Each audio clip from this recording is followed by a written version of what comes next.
Esta es la segunda y última parte de un anterior vídeo, en los comentarios les dejaré la primera parte, si ya la viste, puedes seguir tranquilo con este. Recordar apoyar al equipo detrás de esta traducción. Para ir cerrando todos los aspectos generales del título, empecemos respondiendo la siguiente pregunta. ¿Es acaso Irm un juego difícil? Como diría el Seu Madruga. Irm no es un juego que pueda considerar complicado en ningún aspecto fuera de lo tosco que puede ser para estándares actuales.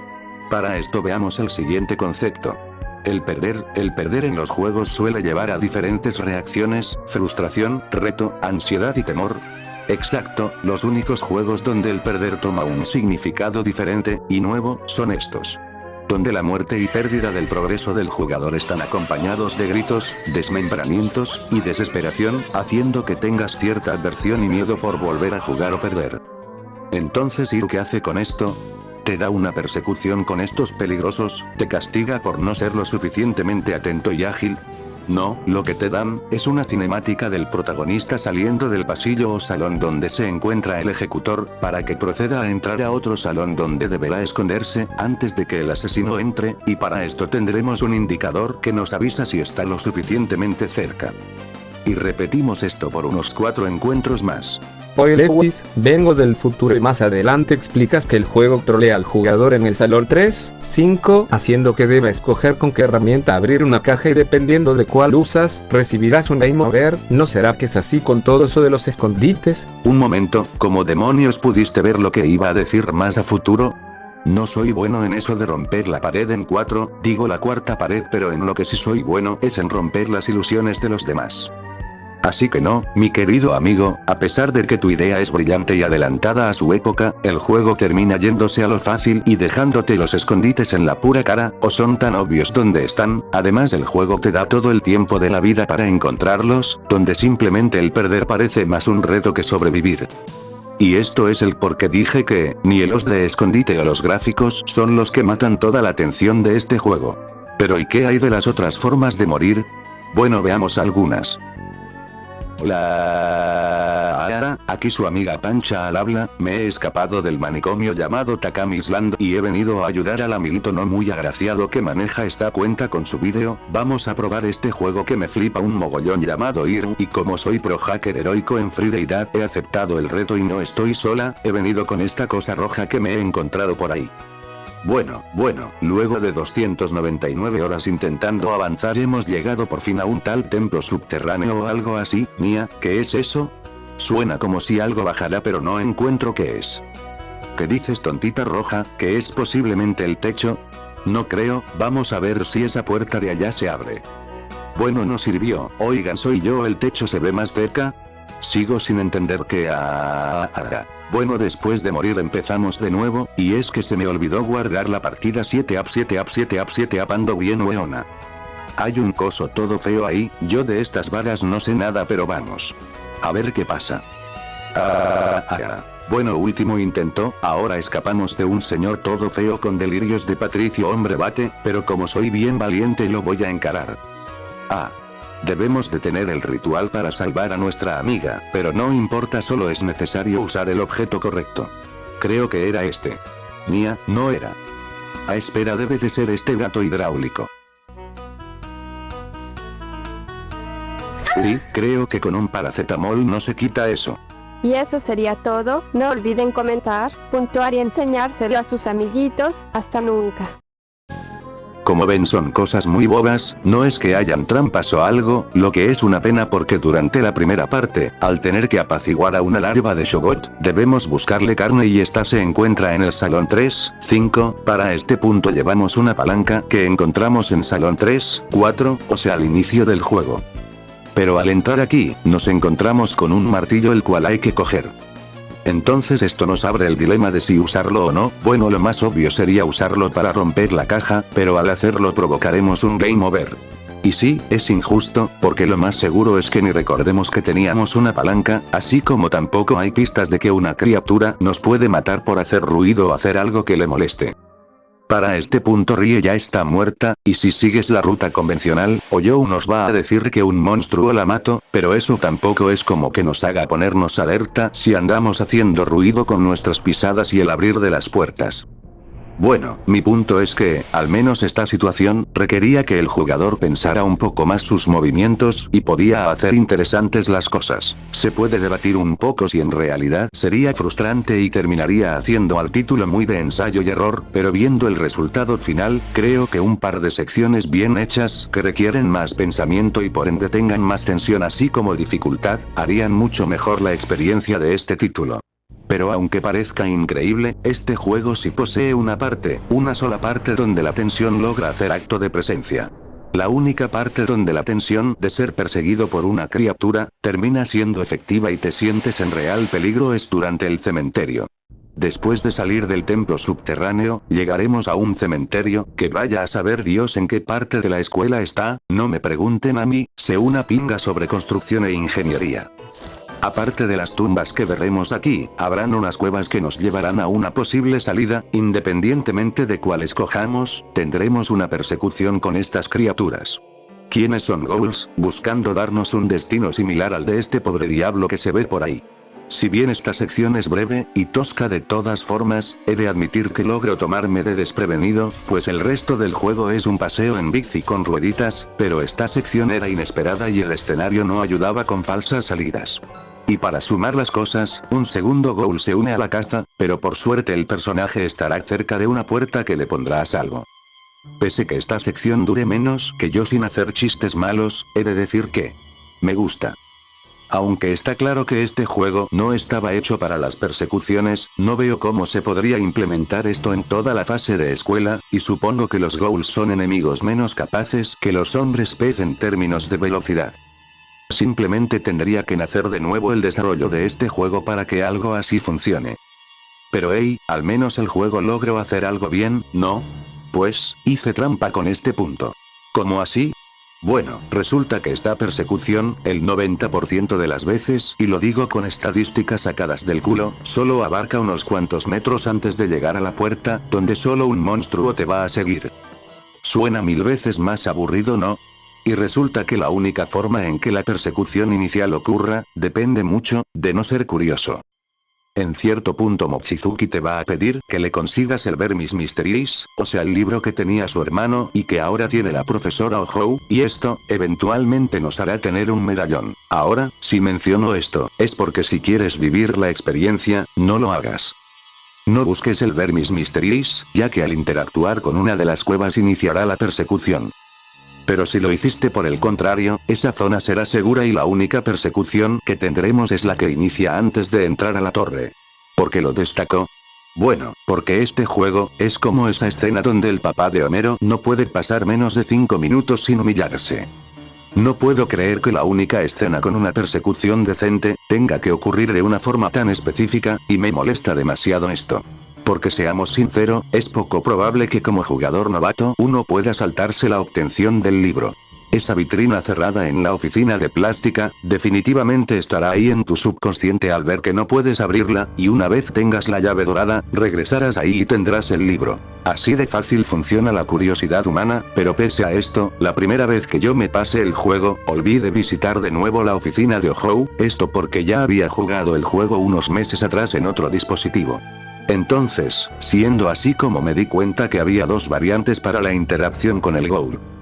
Y no es que me moleste la posibilidad de hacernos panitas del ghoul, pero ya es el colmo que el único buen aspecto y que tampoco es para tanto, requiera de ser subnormal.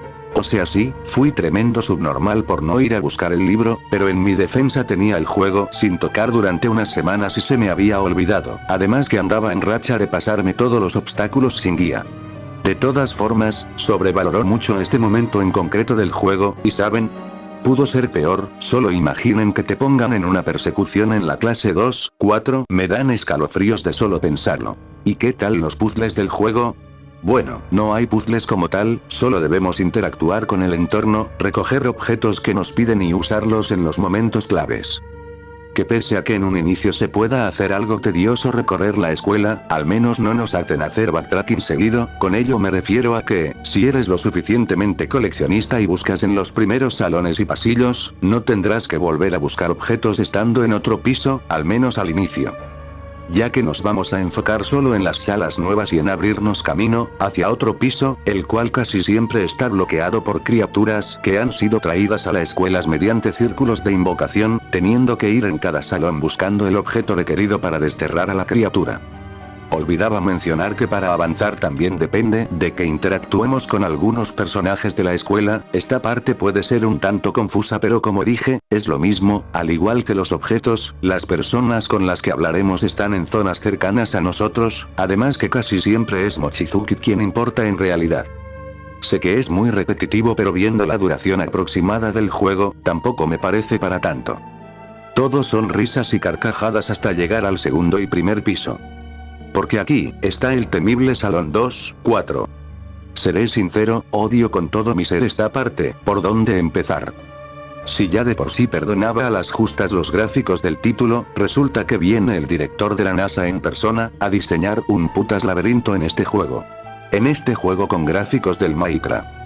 No saben cómo la sufrí, y la sufro al regresar aquí. Es complicado ver por dónde uno va en esta parte, y la cámara de mierda no es que ayude mucho. Mirar el techo puede ayudar, pero es fácil perderse.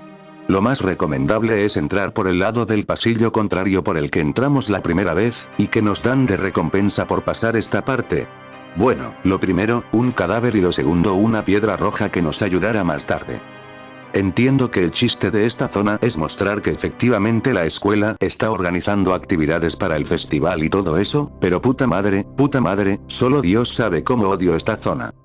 Y bueno, saliendo olímpicamente de ahí, y dependiendo de la ruta, habremos perdido a Ohou, al menos nos dirá que a Yuma la planean sacrificar. Y hablando de la reina de Roma, la veremos en el piso de arriba donde será atacada. Pero al ir al salón 3-4 la encontramos con un esguince luego de lograrse salvar de su raptor, quien revela ser Ikawa. Y teniendo que hacer un backtracking aburridísimo hasta el piso donde está la enfermería para solo ver que en efecto la enfermera que tenía miedo de morir, también murió solo que a manos del director, quien se pone en modo ergi y dice querer seguir cazando.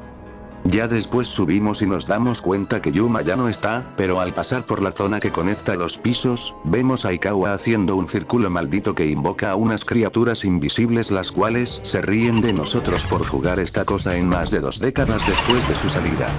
Por suerte, si habíamos usado la llave dorada en la librería del director, ya sabremos lo que hay que hacer porque un libro nos explicaba esto. De todas formas, la otra persona que habita en Mochizuki también deja una nota que nos habla del polvo Ibgazi. Para no hacerla larga, todo esto del polvo depende de hacer backtracking de nuevo, ya que no había mencionado que en la zona donde está, los salones de primer grado, hay una capilla donde se encuentra una balanza, donde hay que vertir 3 polvos de colores. Todo bien, porque si eras lo suficientemente explorador, solo te hará falta 1.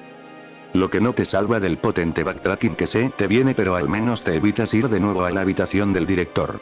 Básicamente hay que crear nuestro tercer polvo, el cual tendrá color rojo, teniendo que ir a la sala sellada en los pisos donde estaba la enfermería, para conseguir las lágrimas de la diosa, y luego ir a la sala de ciencias para crear nuestro polvo rojo.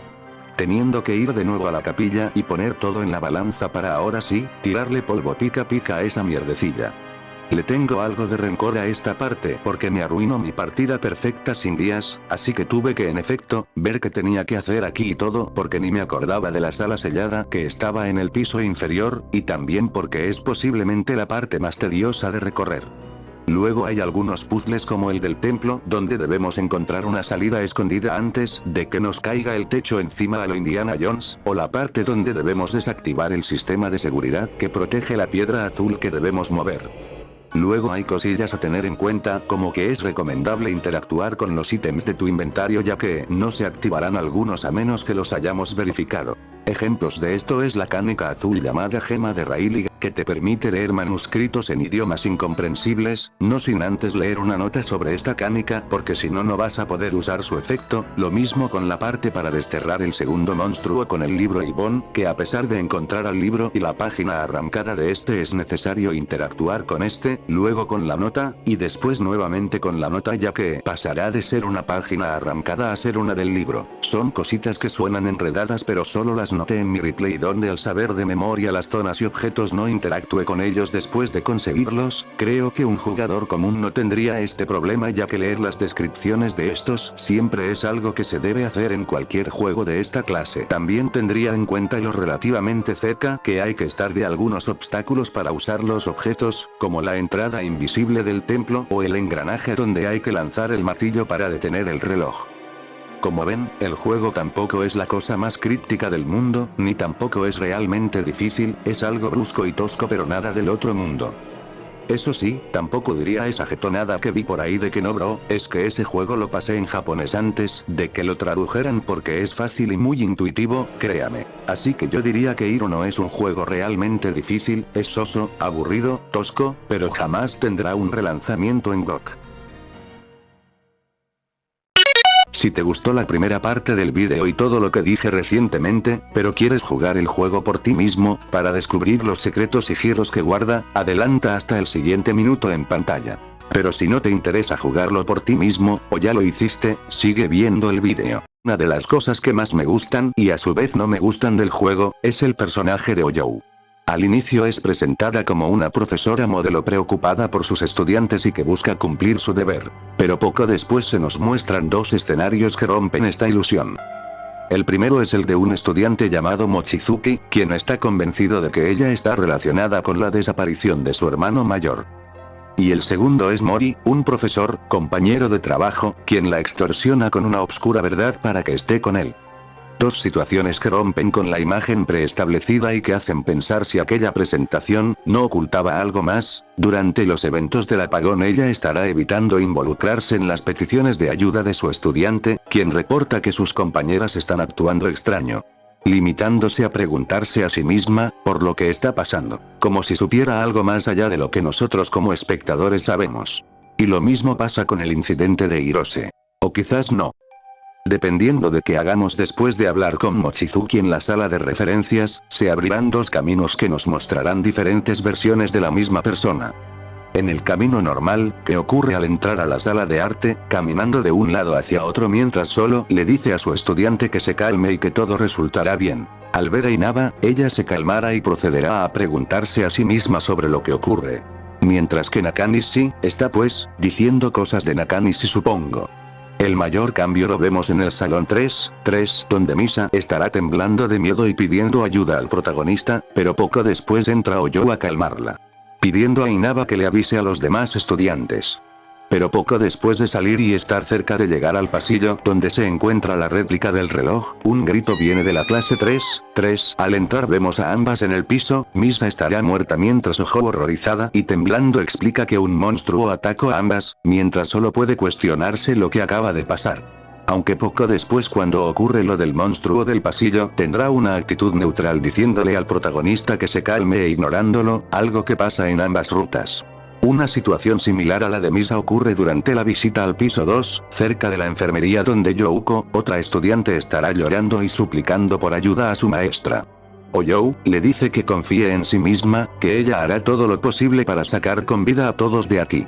También le dice a Inaba que está feliz de que se encuentre bien, pidiéndole que busque la manera de escapar mientras ella intenta sacar de aquí a los demás.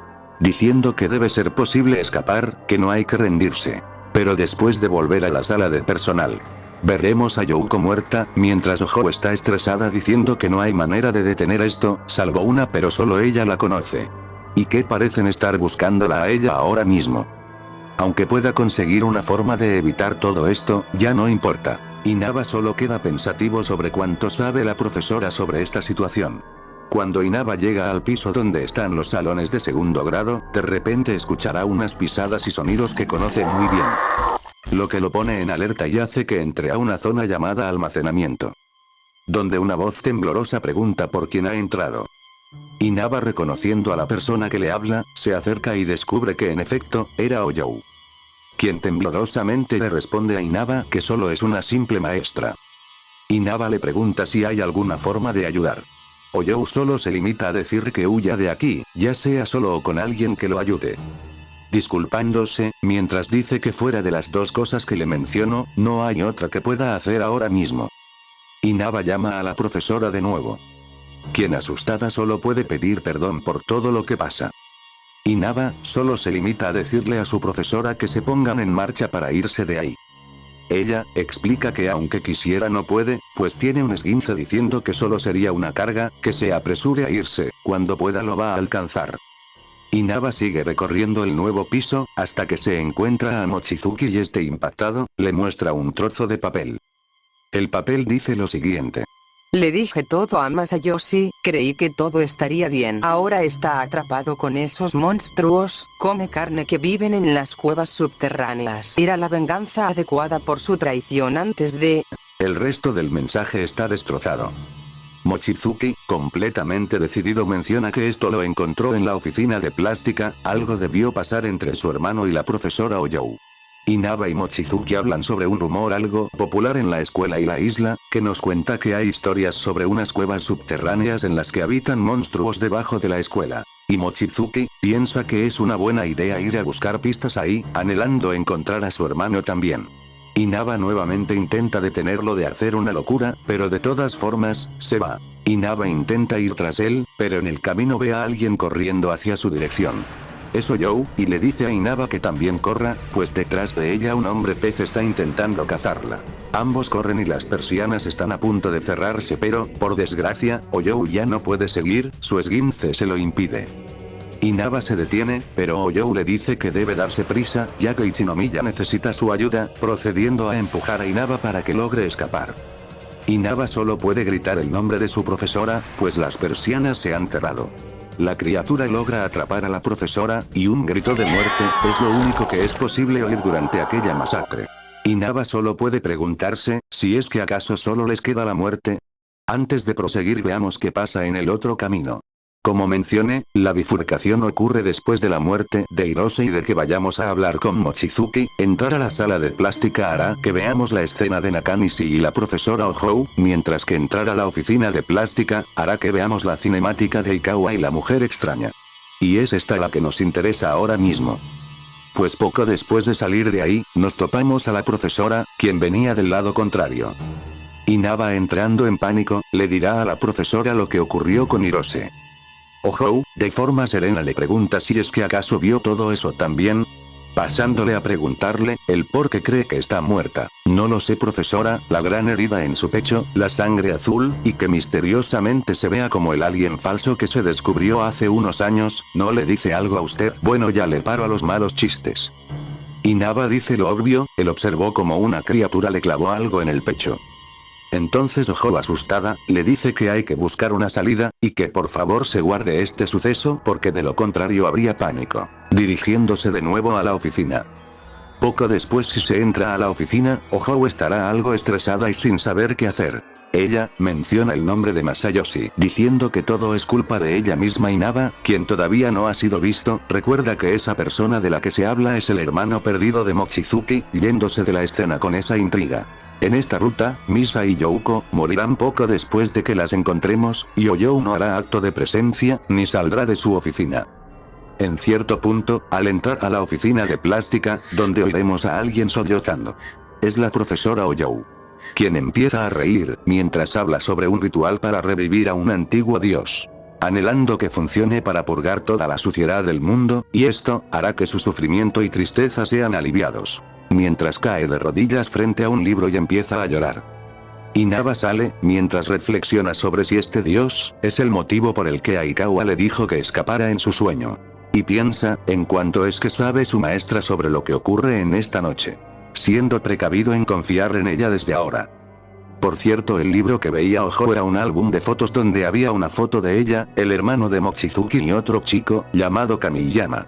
En esta ruta los cambios importantes fuera de la muerte solitaria de Rise y Youko, ocurren en la oficina de plástica. Después de haber estado en los salones de segundo año, si vamos de nuevo a la oficina de plástica, veremos a Mochizuki saliendo de ella.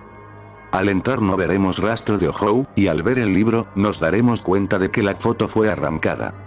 Entrando a la sala de referencias, nos damos cuenta que Mochizuki se la había llevado. Aquí veremos lo mismo de hace un rato, Mochizuki descubre el posible paradero de su hermano, Inaba intenta advertirle de que es un suicidio el ir a las cuevas subterráneas y este pasa de él. Solo que esta vez nos empujara, probablemente los animadores flojos reutilizaron la misma escena del apagón donde nos empuja el Mochizuki poseído, aprovechando que está en el mismo lugar. No lo voy a negar, odio cómo empujan a este tipo a cada nada. Pero lo interesante viene ahora. Pues más tarde si regresamos a la oficina de plástica, vamos a ver un encuentro interesante. Oyou se muestra confundida por la aparición repentina de Mochizuki. Pero este, empieza a llamarla por su nombre, Saeko. Quien le habla como si fueran viejos conocidos reencontrándose. Oyou sigue extrañada por su actitud. Pero Mochizuki, le pregunta si es que planea revivir a esa cosa. ¿Cuál es el detonante para esto?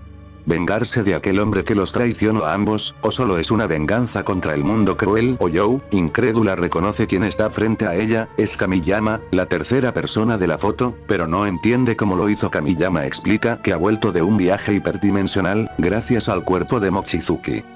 Inmediatamente calma a Oyou diciéndole que no planea interrumpir el ritual que lleva a cabo. Solo desea ver el final, pues ha visto muchas cosas desde ese entonces. Siendo tentado por la verdad del universo.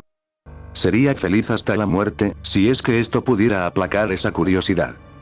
Diciendo que estará observando el fin del mundo, o mejor dicho, el renacer de su nuevo gobernante.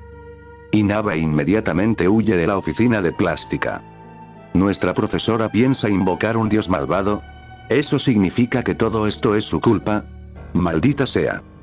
Son los pensamientos que inundan la mente de Inaba. De aquí en adelante pasa todo lo que ya les he comentado.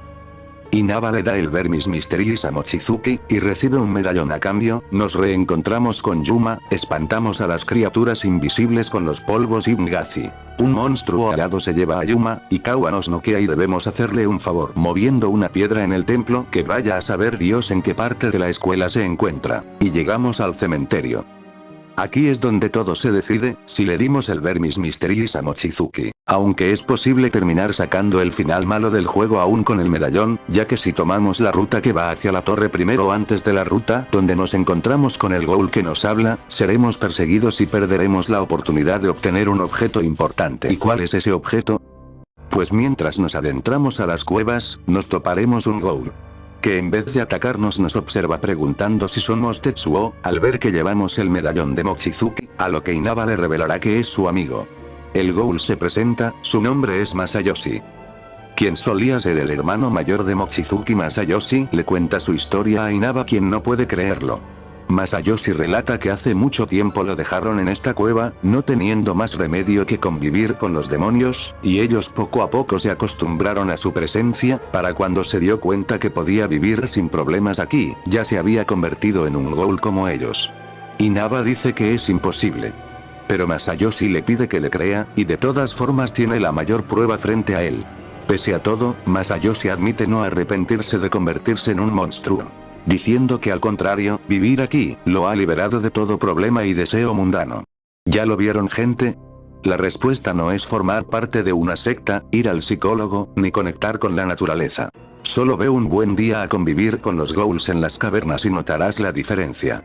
Pese a esto, Inaba como buen amigo le dice que su hermano lo ha buscado por todas partes. Masayoshi no puede creer que su hermanito lo eche tanto de menos. Entonces, decide entregarle una carta a Inaba, es algo que escribió poco antes de volverse un monstruo. Inaba le pregunta el por qué ha terminado aquí. Masayoshi cuenta que una mujer llamada Oyou lo encerró en estas cuevas. Inaba queda impactado, diciendo que es su maestra. Masayoshi entonces, comprende que Inaba es un estudiante de la escuela Kirigaoka. Creo yo que es la primera vez que se menciona el lugar donde ocurren los eventos del juego. Masayoshi sigue contando que ella ha hecho cosas terribles, o es lo que aparenta. Cuando él estudiaba en la escuela Kirigaoka, fue su estudiante y amante. Y en ese entonces junto a otro estudiante llamado Kamiyama, querían ser arqueólogos. Gente, ustedes acaban de leer todo esto, una profesora queriendo ser arqueóloga, simplemente algo inesperado. Masayoshi dice recordar esos bonitos días, aunque él solía estar enamorado de ella, y pensó que era algo mutuo. También nos cuenta algo sobre haberla traicionado, dando la tremenda data de que pertenece a la familia Innsmouth. Y esta familia tiene la sangre de los monstruos pez, que serían las criaturas hostiles que hemos visto en todo el juego. Y cuando estas personas crecen, se transforman en profundos. Algo de lo que es consciente la propia Oyou, y es su mayor temor. Y confiando en Masayoshi le contó la verdad, pero él no lo podía aceptar. E irónicamente él fue quien se terminó convirtiendo en un monstruo, resaltando su propia ironía. Aunque al final no le molesta esto del todo, procede a decirle a Inaba por dónde está la salida para que logre escapar, y termina la conversación. Todo seguirá como es debido, Inaba se topará otro goal, y encontrará una puerta, donde una voz le grita que tranque la puerta inmediatamente para que no pasen las criaturas. Esta persona que habla, se encuentra encadenada y está encerrada en una celda. Es el director, quien pregunta el por qué hay un estudiante aquí. Inaba reconoce que es el director, preguntando qué le ha pasado, si hace poco lo vio en la escuela. El director dice que eso que vio era un muñeco de arcilla mágico hecho para ocupar su lugar. Inaba explica toda su travesía hasta aquí, y dice que empujó una piedra azul por obligación. Esto hace que el director inmediatamente se sobreexalte, pues no queda nada de tiempo para solucionarlo. Entonces le pide ayuda a Inaba, ya que les va a beneficiar a ambos. En esta noche, el poder de la luna se ha vuelto débil debido al eclipse, siendo la razón por la que Inaba pudo mover esa roca. Pero por desgracia, esta piedra era el sello de una criatura maléfica, y ahora es inútil. El plan de esta gente es revivir al vástago de, agárrense gente, el vástago de nada más y nada menos que Cthulhu. El director piensa que seguramente planean sacrificar a su nieta Kaori, para así despertarlo. Inaba le dice que si se refiere a Aikawa, ella probablemente ya esté muerta.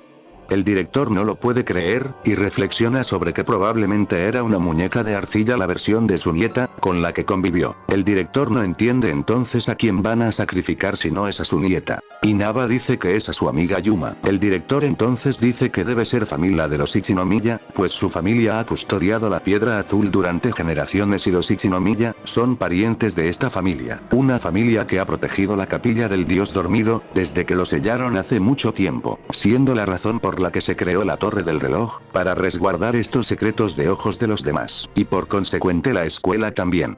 El director dice que no hay tiempo que perder, que suba ahora a detener ese ritual, y eso es lo que hace Inaba, subiendo la torre de una vez por todas, pero antes, se topa una habitación, en donde Mochizuki está tirado. Empezará a balbucear algo sobre la magia negra, llamando la oscuridad de la cuarta dimensión, por lo que se puede deducir que este es Kamiyama en sus últimos momentos, quien nombra débilmente a Aikawa y a Azatop, una divinidad del lore de Lovecraft al igual que Cthulhu. Kamiyama pide ayuda y deja de hablar. Y ahora Aikawa vuelve a tener el control de su cuerpo. Entonces, esté agonizando, le dirá a Inaba que fue Aikawa el que le hizo esto, advirtiendo que la humanidad se cubrirá de oscuridad, diciéndole a Inaba que se lleve la nota y el espejo de Notran. Inaba le dice a Mochizuki que vio a su hermano, y le entrega la nota.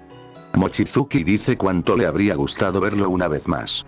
Por último le da a Inaba un elixir que funciona para heridas especiales que no son visibles para el ojo humano, es capaz de curar el alma. Mochizuki muere al fin. E Inaba se lleva la nota y el espejo. Por cierto, este elixir es importante para sacar el final verdadero, y solo se consigue si logras llevar el medallón para hablar con el hermano de Mochizuki, de lo contrario, Mochizuki solo te dará el espejo y la nota. Antes de escalar hacia la cima de la torre, hay otra habitación, donde dependiendo de la ruta que seguimos, estará vacía o con alguien.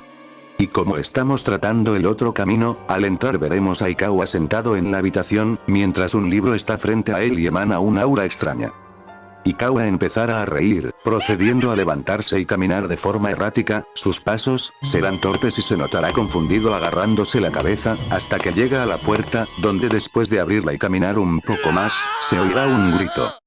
Saliendo a buscarlo, no encontramos nada en ningún lugar.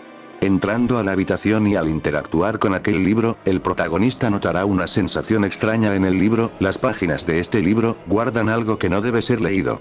¿Es esto lo que leyó Aikawa? Dice Inaba. El nombre de este libro es el Necromicon. Inaba no duda ni un solo momento, y desiste de toda posibilidad de tocar o ver esa cosa. Checando más cosas sobre la habitación, Inaba leerá un diario. Y la página que capta su atención es la siguiente. Ese día un amigo vino con el libro más extraño que he visto en mi vida. Supongo que mi amigo llevaba ya más de una década en la búsqueda de ese libro. Finalmente pudo leerlo, pero sin ninguna clase de cuidado. Se podría decir que hasta el aire que le rodeaba cambió drásticamente y de la forma más inesperada, soltó un grito infernal, para posteriormente salir corriendo de la sala. Esto ocasionó que se tropezara por las escaleras. Para cuando llegué a comprobar su estado, lo encontré sin vida. Ese libro, el Necronomicon, es lo único que me quedo de aquel día. Este libro tiene la particularidad de ser uno de los grimorios más terroríficos que existen. Quienes llegaron a leerlo, han enloquecido por completo. Terminando así la página de ese diario. Nuestro protagonista ahora está decidido a subir esta torre y salvar a su amiga Yuma, que le deparará, poco después de ingeniárselas para abrirse camino en los engranajes del reloj y recorrer un último tramo. Llegará a la cima, donde se puede apreciar a una figura encapuchada y a Yuma dormida, lista para ser sacrificada. Inaba se acerca sigilosamente aprovechando que esa persona está distraída, pero un campo de fuerza lo hace retroceder. La persona se percata de la presencia de Inaba y revela ser Ohou, aunque esto es variable entre la ruta de Ohou y Kawa. Realmente no cambia mucho fuera del mensaje de recibida y el final. Ohou le dice a Inaba que es muy tarde para detener el ritual. Una vez la luna se vislumbre, todo renacerá, invitando a Inaba a contemplar el final. En total el juego posee 4 finales. El final malo de Ohou, el final malo de Ikawa, el final, y el final bueno por así decirlo. Empecemos con el mejor de los 2 finales malos, o sea el de Ohou. Si no hacemos nada antes de que el eclipse comience, Yuma será sacrificada. Y Ohou nos dirá que escuchemos el latir del maestro, revelándose desde el abismo una criatura verduzca, que se asemeja a Cthulhu. Por algo era el vástago de Cthulhu, ¿no creen? La cámara empezará a hacer de las suyas en la presentación de este ser, y Ohou le dará la bienvenida al maestro por parte de su clan. Inaba solo puede cubrirse los ojos sin éxito, durante el resplandor, empezando una caja de texto con lo siguiente. La torre empezó a sacudirse violentamente, causando su desmoronamiento. La mente de Inaba empezó a romperse, al contemplar aquel monstruo repulsivo. Su destino era perecer junto a la torre que se estaba viviendo abajo. El pobre Inaba no tenía cómo saberlo, pero ese ser había llegado hace millones de años a la Tierra, gobernando una civilización de un continente perdido del Pacífico Sur. Debido a la falta del sello que lo contenía, y gracias a la carne y sangre de Yuma, el vástago de Cthulhu logró revivir. Los gritos de júbilo de Ohou resonaron mientras su piel se desgarraba, su nariz se desprendía, y como a su vez, lo hacía su poca humanidad. El monstruo clavó sus garras en el pecho de Ohou y desgarró su cuerpo. Con un horrible rugido, y extendiendo sus alas, se lanzó a volar al cielo infinito. Y de nuevo, aquel dios, ha recuperado su poder, con ello, poco a poco dominó el mundo. Yo considero este final como el más importante, hasta más importante que los 2 finales buenos, porque a diferencia de los otros 3, que en teoría son más cosas de pequeña escala, es hasta este final donde entendemos en lo que se involucró toda la escuela, lo que se quería evitar, lo que pasaba si realmente se llevaba a cabo ese ritual. Hasta tenemos cositas de terror casi cósmico como nuestro protagonista teniendo un mind break por presenciar a un ser que simplemente no puede ser medido con la vara de la percepción humana, al punto de dejar en blanco a nuestro personaje, y a este muriendo por esto mismo, sin tener mayor relevancia para la criatura, y siendo aplastado por los escombros de la torre, hasta tuvimos una mini secuencia de body horror con la transformación de Ohou. O sea, no lo vimos físicamente, pero lo leímos, como los libros, que mejor homenaje a Lovecraft había que este. Quiero que imagines que juegas, y jamás sacaste este final o hiciste la ruta alterna, es técnicamente irte sin saber nada más allá de lo que abarcaba todo esto. Como dije, no sé nada de Lovecraft, más de lo que se dice y sus fans dan por hecho, pero siento que todo lo que he oído calza a la perfección con lo de este final, aunque técnicamente tengamos solamente a Cthulhu chiquito, en vez de una amenaza que coexiste en planos diferentes al nuestro. Planeo explayarme más a fondo después de contar los demás finales, así que vayamos directo al siguiente. Similar al de Ohou, si nos quedamos quietos durante el eclipse, el sacrificio se llevará a cabo, y Kawa dirá que por fin el poder será suyo, mientras Yuma está funcionando como sacrificio. Pero la dicha no le durará, pues empezará a notar que algo no iba bien, se cuestiona el por qué no sirvió el sacrificio. Todo esto no estaba en el libro que leyó Ikawa. Un destello aparece. Y el nuevo final empieza. Un destello brillante iluminó la torre, y una llama de color sangre envolvió a Ikawa. Aquel fuego era tanto, que al propio Inaba lo envolvió el color rojo. El seco sonido del grito de Ikawa, y el olor de su carne quemándose, se grabó en la mente de Inaba durante sus últimos momentos de vida. Al día siguiente, aparecieron todos los cadáveres, desde los estudiantes, hasta el personal de escuela, lo que causó gran conmoción en los medios. Pero dicha conmoción desapareció lentamente del recuerdo de la gente, al igual que todo interés por el Instituto Kirigaoka ha desaparecido, siendo solo ruinas de una antigua y bien valorada escuela. Pero aquellos que tuvieron acceso al complejo, informaron ver algo retorciéndose debajo de las ruinas. Lo que sea esa cosa que se encuentra en la ya destruida escuela, es un misterio hasta el día de hoy.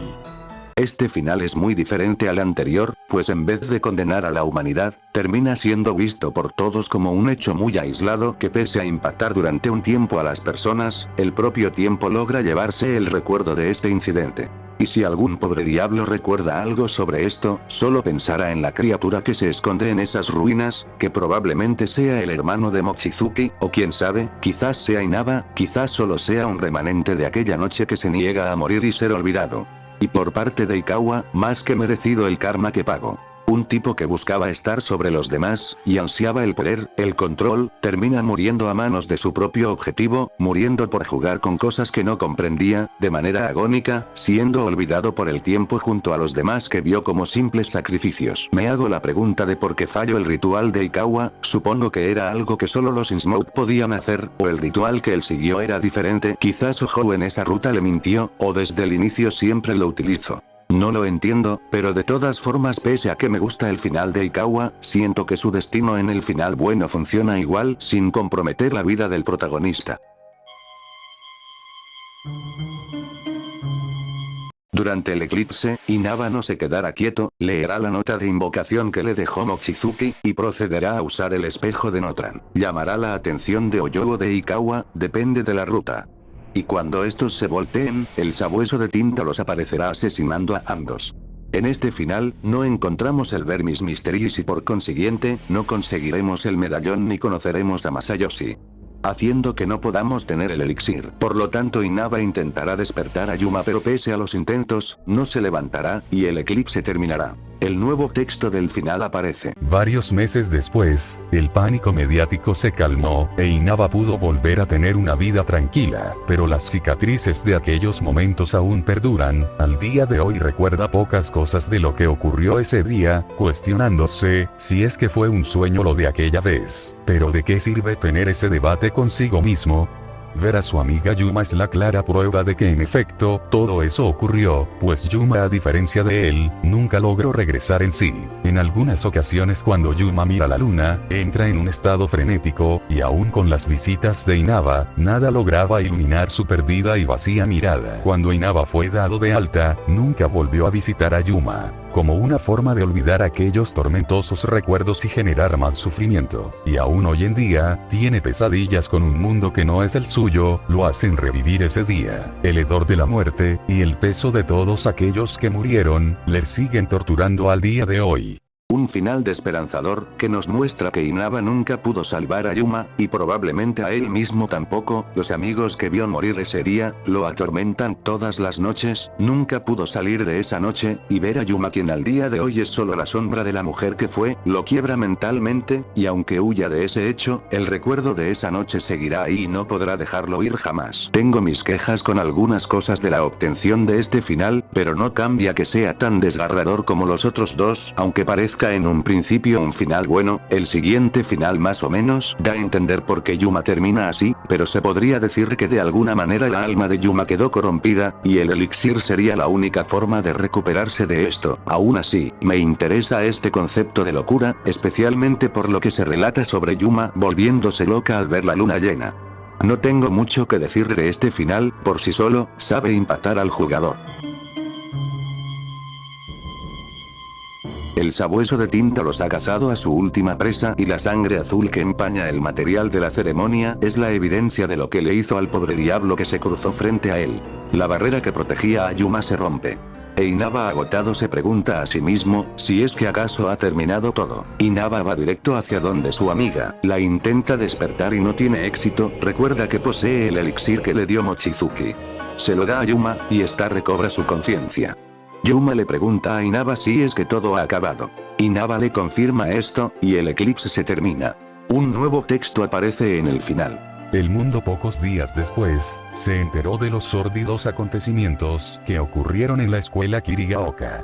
Innumerables cuerpos sin vida desde estudiantes hasta personal de la escuela, llenaron los pasillos de la escuela, el cadáver del director y un cuerpo que era irreconocible por lo mutilado que se encontraba, fueron encontrados en la torre del reloj. La historia se convirtió en un fenómeno en los periódicos y la televisión, difundiéndose por todo Japón. Inaba y Yuma padecieron un fuerte estrés postraumático, al ser sobrevivientes del surrealista incidente, siendo internados en un hospital para recuperarse. A veces aquellos recuerdos de esa tarde sumían sus mentes en el caos. Como medida para intentar borrar aquellos horribles recuerdos, ambos se transfirieron a escuelas diferentes y perdieron el contacto. Sabiendo que aún con la verdad oculta al mundo, los recuerdos de ese día se desvanecerán lentamente de sus memorias, pero Inaba recordaría ese día en sus pesadillas.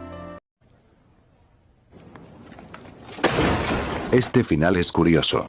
Hay data interesante como que el director no lo logró y murió esa noche en la torre del reloj, y que hubo un cuerpo tan jodido que fue imposible reconocerlo. Supongo que este último se refiere al antagonista de la respectiva ruta, ya que Mochizuki muere de forma normal, aunque es raro que no lo cuenten en el momento de decir cuántas personas murieron en la torre del reloj.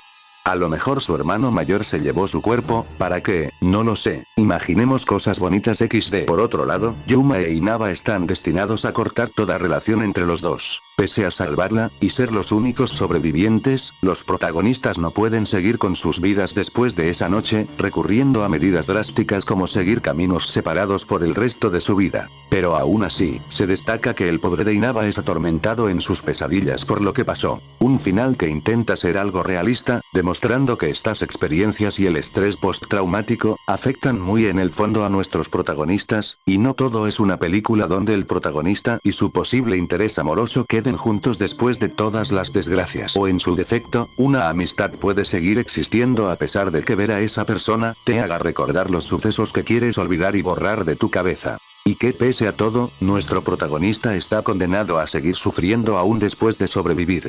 Porque pese a que logró salir a salvo de esa noche, los sucesos de esa noche no salieron de él.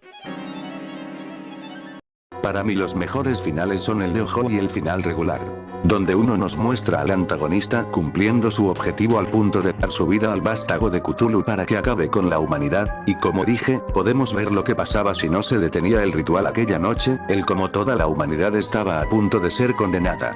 Y el regular, solo me gusta porque el final donde salvamos a Yuma es una versión más ligera de este. Si se iba a dejar a Inaba en un estado deplorable, prefiero que sea como el único sobreviviente y viendo a su amiga morir mentalmente. El final de Ikawa y el buen final son versiones muy aligeradas de los finales anteriores. Me gusta que Ikawa pague con karma lo que hizo, pero genera dudas como el por qué no pudo completar su ritual, si es que este era otro diferente o si Ojo nunca le dio las instrucciones reales. Por lo menos Ojo, aunque sea de manera vaga, se entiende y muestra el por qué quiere hacer las cosas o porque es que sabe sobre magia oscura, pero Ikawa por otro lado, se supo tan poco de él que fuera de apreciar cómo muere grotescamente por ser un idiota, no aporta nada. Prefiero sacar los finales buenos y matarlo con el espejo de Notran, que es una resolución mejor sin que el protagonista quede muerto. Y el final bueno, admito que no me gusta, o sea sí, entiendo completamente que el chiste es mostrar que el estrés postraumático existe, que es jodido lidiar con cosas de Lovecraft y terror cósmico aún si sales bien parado de la situación, pero no lo sé, ya teníamos como 3 finales malos como para que este sea solo uno menos peor. Pese a que no me guste del todo, creo que mostrar que Inaba y Yuma pasaron de ser buenos amigos a olvidarse el uno del otro por el propio bien, es una propuesta original. Lo que me deja mal sabor de boca sería que el pobre Inaba deba seguir llevando ese mal recuerdo en sus pesadillas. Y eso sería todo lo que diría sobre estos finales. Pensaba explayarme, pero sinceramente sería más redundante de lo que quiero, así que solo me limitaré a decir que cada uno a su manera estuvo bien, y quizás hizo falta ver más secuencias y escenas en vez de solo textos, pero es entendible al ser el primer trabajo de este estilo por parte del estudio Soft Machine, además que no me molesta del todo. Ha sido una experiencia curiosa, porque pese a todo, me parece un título muy disfrutable aún con sus problemas. Quizás su historia y banda sonora no sean lo más destacable del mundo, pero a mi parecer fueron lo que más probablemente me gustó. Hubieron cosas que me gustaron y otras que me parecieron un desperdicio, como cambiar parte de la moralidad de un antagonista, o el hecho de que el título beba bastante de Lovecraft, que pese a que es un punto polémico de tratar para mí, por ser un ignorante, hasta yo puedo entender que la historia y atmósfera del juego pueden dar para más. Siento que si se explotaba un poco más, si fuera un poco más sólida, habría sido una experiencia muy buena. Y de plano apartados como el gameplay, diseño de personajes, gráficos y por qué no, la propia tensión del juego, fueron puntos muy bajos de su parte. No es posible que la parte con más acción sea una que solamente por mera casualidad te puedas encontrar, o que justamente a los 3 minutos de presentar una idea curiosa como el hecho de que equivocarte de ítem pueda matarte, sea olvidada por Dios. Que los personajes del juego parezcan muñecos de Mattel, aunque viendo que actualmente es algo popular la estética retro, a lo mejor a alguien le guste. En mi caso soy tolerante y mi mayor problema es no poder tomarme en serio algunas cosas del título pese a que me guste. También su exploración no es la gran cosa, no hay mucho que hacer o resolver, la mayoría de veces son pasillos de tamaño mediano con una o dos cosas interesantes a lo último. Lo que medio defiendo es que no es muy complicado entender cómo funciona el avance de eventos, porque pese a que pueda ser abrumadora la escuela para buscar cosas o personajes, en su mayoría las cosas que necesitas y los personajes que vas a necesitar encontrarte, estarán en el piso donde nos podrán un obstáculo, o sease los monstruos de pasillo, como los he bautizado. Siendo la última criatura, la que considero algo más molesta, más que nada porque si requiere hacer un largo recorrido para que ocurra su escena y para buscar la forma de derrotarla. De todas formas, usen guías si quieren, ni los más mamadores conocen o les importa este juego. Mi mayor queja con la historia, sería lo de las rutas, porque fácilmente puedes pasártelo sin saber que gracias a un minúsculo y pequeño detalle, como lo sería entrar a cierto salón, te pierdas la que para mí es la mejor ruta tanto en finales como en lore, y es una pena porque en sí, da para verlo como un rompecabezas que uno puede armar. Quizás los más sabientes de este género y del lore de Lovecraft, pueden armarse teorías muy buenas que logren cubrir los espacios que el juego deja. Pensándolo un poco, si somos justos, la charla con cierto personaje que te explica la historia de otro ocurre en cualquier ruta, pero yo considero que de verdad vale la pena hacerte la otra ruta. Quizás los personajes son otro punto en contra, porque por una parte, puedes hacer que tu historia funcione sin explicar mucho de tus personajes, como lo es el caso de Dead Team, película a la que le hice vídeo, donde vemos a un montón de personajes ya establecidos que se conocen entre sí e interactuar sin necesidad de que la película le explique al público qué metas u objetivos tienen los personajes, fuera de su forma de reaccionar a las cosas que ocurren. Con Iryu más o menos es lo mismo, salvo que Iryu no disimula mucho el que sus personajes sean carne de cañón. Quizás establecerlos un poco más habría funcionado. No es que esté en contra de las muertes de muchos personajes, por la historia del juego se sabe que era necesario que quedaran pocos vivos, pero no lo sé, al ser un medio diferente y que posee todo el tiempo del mundo podríamos tener algo más interesante, y de hecho a la primera hora ya te vas quedando prácticamente solo en la escuela, sin más personajes a los que hablarle o ver. Una forma a la que cariñosamente me ha estado gustando referirme a este juego es como, la choza de los pequeñines de los survival horror. No es normal lo sencillo que termina siendo el juego y lo poco que maneja la tensión, como yo dije antes, no irónicamente te lo recomiendo si eres novato en estas cosas, porque se ve como un juego que te puede generar miedo, pero rara vez lo llega a hacer, aun si su atmósfera es buena. Pero vaya que la atmósfera es muy buena, si bien, en su momento critiqué un poco lo de no cambiar mucho los escenarios después después del apagón, ciertamente el host y la oscuridad fría que emana el título, pueden tomarte algo desprevenido. Al menos puedo decir que el juego no usa screamers ni nada por el estilo, diría que el terror en sí, es más atmosférico que otra cosa, no sé si sea por flojera, si sea por falta de tiempo o recursos. Pero a lo que voy es que realmente es un juego muy tranquilo, lo cual no es malo, pero como alguien que uso prácticamente este juego como su primera experiencia para esta clase de juegos, sí admito quedarme algo decepcionado. Pese a que aparento cagarme en el título a diestra y siniestra, yo debo admitir que, amo este juego, o sea, no es la joya de la corona como diría The Alchemist al habla, pero, le agarré cariño, quizás por ser mi primer survival horror o porque tengo gustos de mierda. De todas formas, lo disfruté mucho, siento que me acople bastante bien a él, y su historia pese a lo que puede parecer, me logro interesar lo suficiente como para no dejar el título, es más, ni siquiera es un juego relativamente largo, mi menor tiempo de juego es el de 2 horas y media, o un poco más. O sea que en una tarde te lo pasas, por segunda vez, porque la primera vez sí me llevo unas 6 horas, pero yo digo que fue porque no le había agarrado la onda, que era solo enfocarte en las zonas nuevas y no andar recorriendo la escuela. Así que el Knight, lo siento por ti, podrás ser mejor que este juego en todo aspecto, pero, no tienes a este príncipe haciéndote un vídeo y hablando de ti, así que, ya me dirás tú quién es el GOAT. Bueno, ya dejando las bromas, jugaré el MIG, pero veo poco probable que le haga vídeo, pues tengo otras ideas y ya mucha gente habla de él lo suficiente. Sé que me extendí mucho de nuevo, pero viendo lo poco hablado que era en este lado del charco, salvo por un vídeo donde se cagan en el pobre juego y por otro vídeo de reporte del chat me anime a hacerle un resumen, por supuesto también por el hecho de que pude grabar el 100% de las partidas nuevas, que si ven problema de texturas, es por unas cosas que le hice al emulador, el juego se ve mejor en gameplays ajenos, pero no siempre puedo presumir que el 100% del material salió de mí mismo. Siento que estaría muy interesante ver a más gente hablar de este, sea por tratarlo como la peor basura de la humanidad o porque alguien más le encuentre el gusto. Ahora que lo pienso, ¿es acaso Ir considerado un kusoge en su propio país? Bueno, dejo hasta aquí el tema de Ir, y solo te digo, depende de ti, no dejar morir el Ir. Por fin logré terminar este vídeo, no sé por qué, pero por alguna razón este vídeo se me hizo más tedioso de hacer. Quizás por la duración de este, que como siempre digo, es algo en lo que ando trabajando, y espero que este y el siguiente video sean los últimos así de extensos que haré por un buen tiempo. Pero dejando esto de lado, me gustaría darle las gracias a mis casi 40 subs por estar en el canal, y también a ti, extraño no tan extraño de internet, por ver este video hasta el final. Recuerden comentar sus opiniones tanto del vídeo como del juego, aquí y en la primera parte del vídeo. Sin más, me despido, mis queridos extraños no tan extraños de internet.